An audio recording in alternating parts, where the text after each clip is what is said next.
Bonjour. Je vais commencer l'exploration du millésime 2019 à Bordeaux avec un sauterne. Je vous rappelle bien sûr que juger un millésime sur une bouteille, c'est pas très sérieux, donc il faut en tenir compte. Et que d'autre part, concernant le sauternais, c'est une juxtaposition de microclimats et dans une même année, on peut avoir des différences assez sensibles entre par exemple Barsac et Sauternes, et même parfois entre deux propriétés, compte tenu que le botrytis peut être assez capricieux, se développer très rapidement sur une propriété et un peu moins sur une autre. Donc il faut en tenir compte dans le jugement. Quelques mots du Sudiro, c'est le Lion de Sudiro aujourd'hui 2019, donc vaste propriété, je crois qu'il n'y a que Ikem qui est plus vaste, entre les mains du groupe AXA, plus exactement de la filiale AXA Millésime, dont le directeur général est Christian Silly, qui coiffe également le grand cru classé à Pauillac, Pichon Baron, racheté dans les années 80. Claude Béavard, d'ailleurs, est décédé récemment à un âge respectable.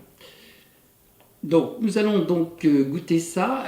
Là, on a 6 ans et demi, et on va voir où il en est, et il est peu probable qu'il soit à son apogée. L'idée donc est d'évaluer ce millésime, et puis pour ça, il faut quand même avoir des références, il faut avoir goûté des sauternes en millésime léger ou en grand millésime. Pour ce qui est des rouges, on va encore attendre pour se faire une idée. Les 2019 ont été relativement raisonnables d'ailleurs en prix. Nous allons donc goûter ce Lion qui est en général assez suivi. C'est un de mes seconds vins dans le sauternais préférés avec les carmes de Rieux-Sec. Goûtons donc ce deuxième vin.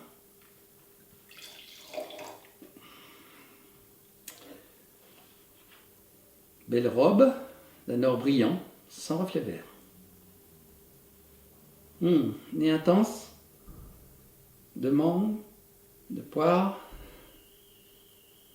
de pêche jaune,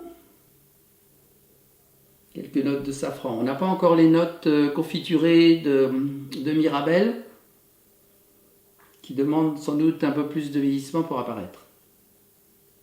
Note poivrée, très joli nez, très frais.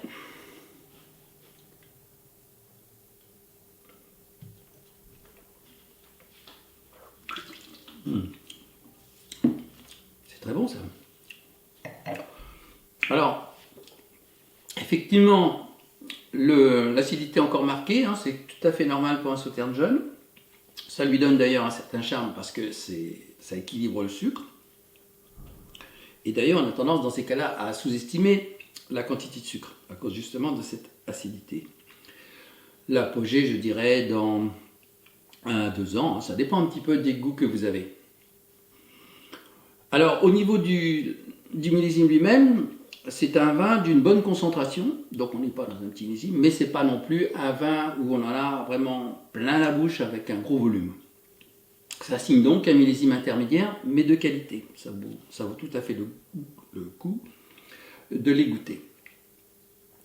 Alors, je voulais vous parler des vendanges qu'il y a dans le sauternais en vous expliquant que, compte tenu du développement des blancs secs, certaines méthodes de travail ont changé. Notamment, pour faire ces fameux blancs secs, on va faire des vendanges bien avant l'apparition du botrytis, donc des vinifications classiques en blanc sec. En barrique ou pas, ça dépend un peu de ce qu'on veut faire. Ensuite, plus tardivement à l'automne, si le botrytis n'apparaît pas tout de suite, ce qui est quand même assez fréquent finalement, on va obtenir des raisins surmûris, qu'on pourrait dire passeuriers, à l'image par exemple du Jurançon.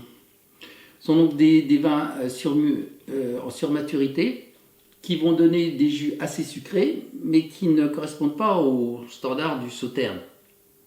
Et enfin, quand le botrytis apparaît, qui peut être carrément jusqu'à fin octobre, voire début novembre, alors là, on a les tris du sauterne typique, très facile à reconnaître à la dégustation.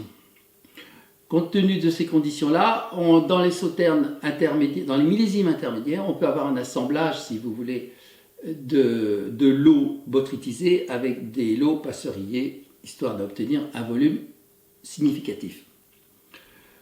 Donc là, on est sur les millésimes intermédiaires. Ce genre de bouteille est une vingtaine d'euros, c'est extrêmement bien placé. Et les millésimes intermédiaires permettent d'attendre les grands.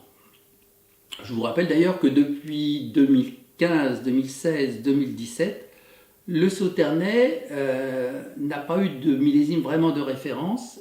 Il se pourrait bien que 2023 soit le cas. J'ai d'ailleurs quelques Sauternes 2023, mais là franchement, c'est beaucoup trop tôt. Alors la profession se déchire entre guillemets sur une éventuelle appellation spécifique de ces blancs secs.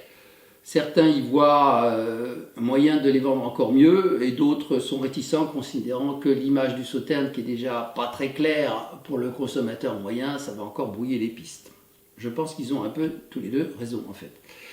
Il y a deux écoles, donc l'école, je dirais, traditionnelle, c'est peut-être Jean-Jacques Dubourdieu avec le château d'Oisiden à Barsac qui la défend, considérant que le mot Sauterne doit rester ce qu'il est, c'est-à-dire pour des vins liquoreux. Que va donner l'avenir? Il est tout à fait évident que ces blancs secs sont hautement rentables pour ces grands châteaux, parce qu'ils bénéficient bien sûr de la notoriété du domaine. Et puis parce que ce sont des vins faciles à apprécier quand on n'y connaît pas grand-chose.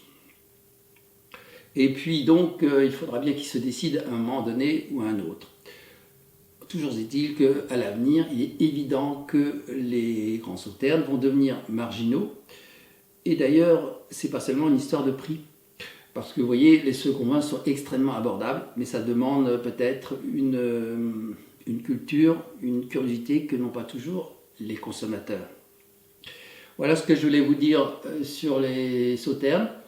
J'aurai certainement l'occasion de vous en reparler et suivant ce que la profession va décider à propos de ces appellations. Voilà, à bientôt.